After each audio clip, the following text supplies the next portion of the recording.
Walang karapatan ng ibang tao na husgahan ang pagkakamali mo. Dahil kwento lang ang alam nila, hindi buong pagkatao mo. Lahat ay may pagkakamali sa buhay.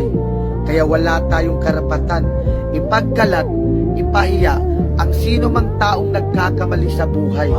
Kaya bago mo punahin, husgahan ang pagkakamali ng iba, tingnan mo muna ang sarili mo sa salamin kung perpekto ka. Lahat tayo madumi.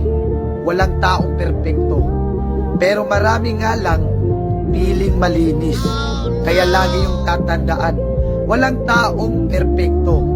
Lahat ay nagkakamali, nadadapa. Pero pwedeng magbago at gumawa ng tama.